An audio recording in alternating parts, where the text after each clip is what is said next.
రాజనగరం నియోజకవర్గం కోరుకొండ మండలం దోసకాయలపల్లి గ్రామంలో అభయాంజనేయ స్వామి వారి వార్షికోత్సవాలు ఘనంగా నిర్వహించారు. ఈ వార్షికోత్సవ కార్యక్రమానికి ఎమ్మెల్యే బత్తుల బలరామకృష్ణ వెంకటలక్ష్మి దంపతులు హాజరై ప్రత్యేక పూజలు నిర్వహించారు.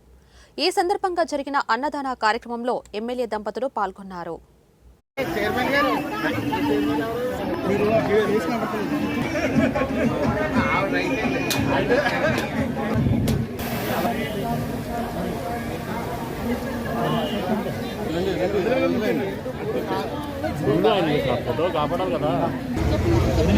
ఈ యొక్క సంక్రాంతి సంబరాల్లో భాగంగా రాజానగరం నియోజకవర్గం కోరుకొండ మండలం దోసకాయలపల్లిలో ఈ యొక్క పేరుగాంచినటువంటి శ్రీ ఆంజనేయ స్వామి వారి ఉత్సవాలు జరుగుతున్నాయి.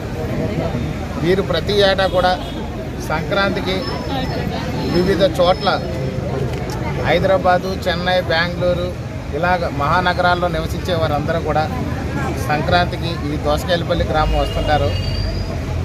ఈ దోసకాయలపల్లికి ఎప్పటి నుండో కూడా జిల్లా వ్యాప్తంగా చాలా పెద్ద పేరు ఉన్నటువంటి గ్రామం ఇది. అన్నదానం కూడా ఏర్పాటు చేశారు. ఈ అన్నప్రసాదాలు కూడా అందరూ స్వీకరించి స్వామివారి యొక్క అనుగ్రహం పొంది ఈ సంక్రాంతి 3 రోజులు కూడా సుఖంగా, సంతోషంగా, ఆనందంగా ఉండే విధంగా సంబరాలు చేసుకునే విధంగా ఏర్పాటు చేశారు. దీనికి మారిన బుజ్జి గారు, మారిన రాము గారు, అదేవిధంగా తెలుగుదేశం, జనసేన, బీజేపీ నాయకులందరూ కూడా పూర్తి సహాయ సహకారాలతో దీని గ్రామ పెద్ద